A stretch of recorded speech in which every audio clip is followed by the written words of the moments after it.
Assalamualaikum warahmatullahi wabarakatuh.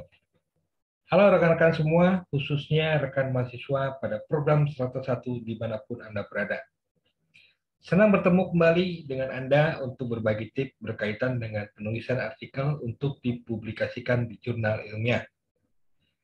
Seperti telah diuraikan pada video sebelumnya, bahwa struktur dari artikel ilmiah adalah pertama abstrak, kemudian latar belakang atau pendahuluan, ketiga kajian pustaka, keempat, metode penelitian, kelima, hasil dan pembahasan, keenam, penutup, simpulan dan saran, terakhir adalah daftar pustaka.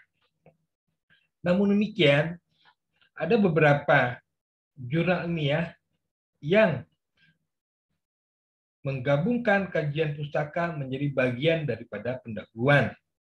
Begitu juga ada jurnal ilmiah yang tidak memisahkan antara hasil dan pembahasan, tetapi menjadi satu kesatuan yang utuh antara hasil dan pembahasan. Oke lah, pada kesempatan kali ini akan diuraikan mengenai bagaimana membuat struktur yang terdapat pada artikel ilmiah agar memiliki daya tarik editor untuk menerima artikel yang kita buat pada jurnal ilmiah yang dikelolanya. Pertama, berkaitan dengan abstrak. Abstrak adalah ringkasan dari keseluruhan isi karya tulis ilmiah dengan tujuan untuk memudahkan pembaca dalam memahami tujuan sebuah tulisan dengan cepat dan mudah. Dalam membuat abstrak pada karya tulis ilmiah, penulis harus memperhatikan hal-hal sebagai berikut. Yang pertama, abstrak berisi tujuan dilaksanakannya penelitian, metode penelitian yang digunakan, hasil penelitian, dan kesimpulan. Dua, ditulis tidak lebih dari 250 kata. Ketiga, tidak diperkenankan memasukkan rumus-rumus, angka-angka, termasuk kutipan baik berupa teori maupun pendapat ahli. Keempat, dibuat dalam satu atau dua bahasa, baik Inggris maupun Indonesia.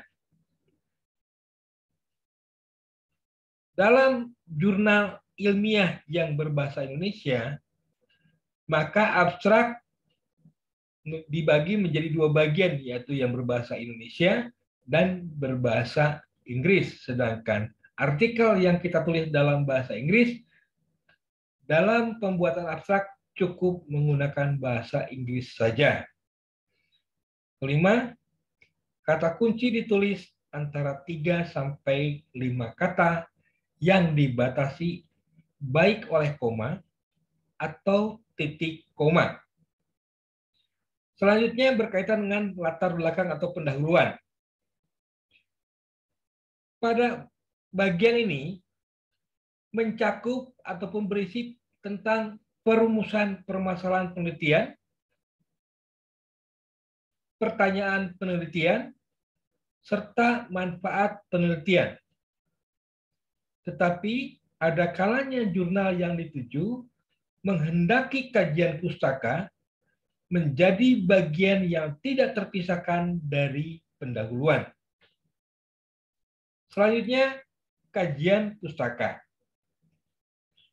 Pada bagian ini terdiri atas pertama, uraian umum berkaitan dengan variabel atau unsur yang diteliti. Kedua, teori dan pendapat ahli dari variabel atau unsur yang diteliti. Berkaitan dengan pendapat ahli yang akan dikutip dari beberapa ahli ataupun dari sumber, maka tidak boleh langsung ditulis sesuai dengan aslinya, tetapi harus dirubah kalimatnya tanpa merubah arti. Dalam arti harus diparafrase. Selanjutnya, yang ketiga adalah penelitian terdahulu untuk mendukung variabel unsur yang diteliti. Hal ini dilakukan agar diketahui bahwa penelitian yang kita lakukan pernah dilakukan pula oleh peneliti-peneliti lain sebelumnya. Artinya, penelitian sebelumnya akan menjadi dasar kajian atau uraian dari penelitian yang kita lakukan. Selanjutnya, metode penelitian. Bagian ini menjelaskan secara eksplisit tentang bagaimana penelitian dilakukan serta lokasi penelitian. Bagian metode penelitian harus ditulis secara efektif, sehingga penulis dapat memperoleh gambaran yang lengkap dan jelas tentang data, alat, dan tahapan yang dilakukan dalam rangka menjawab pertanyaan penelitian.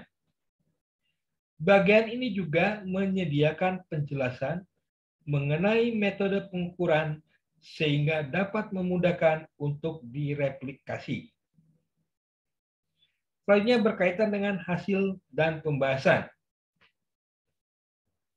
Adapun isi daripada hasil yaitu berisi hasil-hasil yang diperoleh pada saat dilakukan penelitian.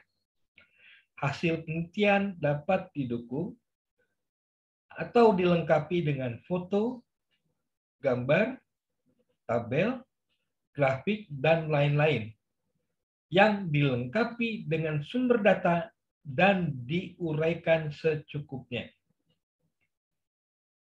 Selanjutnya berkaitan dengan pembahasan. Pada bagian ini diuraikan mengenai hasil dari penelitian serta diperkuat oleh teori, pendapat ahli, dan penelitian terdahulu. Hal ini penting agar penelitian yang kita lakukan betul-betul ada pendapat ahlinya, ada teorinya, serta ada penelitian yang dilakukan oleh peneliti-peneliti sebelumnya. Pada bagian akhir, hasil dan pembahasan diberikan uraian penutup dari penulis berkaitan dengan hasil penelitian yang dilakukan. Selanjutnya, penutup, simpulan, dan saran. Pada bagian ini berisi uraian hasil penelitian yang dituangkan oleh penulis secara spesifik, tidak melebar, dan fokus pada penelitian yang dilakukan.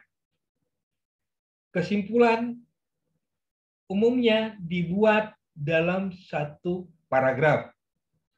Namun ada kalanya dilengkapi dengan rekomendasi bagi peneliti selanjutnya. Kemudian berkaitan dengan daftar pustaka. Pada bagian ini merupakan kumpulan literatur yang memuat referensi dari sejumlah kutipan dari keseluruhan isi artikel. Tata cara penulisan daftar pustaka dapat dilakukan secara manual maupun menggunakan software pendukung sesuai dengan yang ditentukan oleh jurnal yang dituju. Demikian uraian mengenai pembuatan artikel untuk ditujukan pada jurnal ilmiah. Untuk penjelasan mengenai bagaimana membuat parafrase kalimat dan cara membuat kutipan dan daftar pustaka dapat dilihat pada video berikutnya.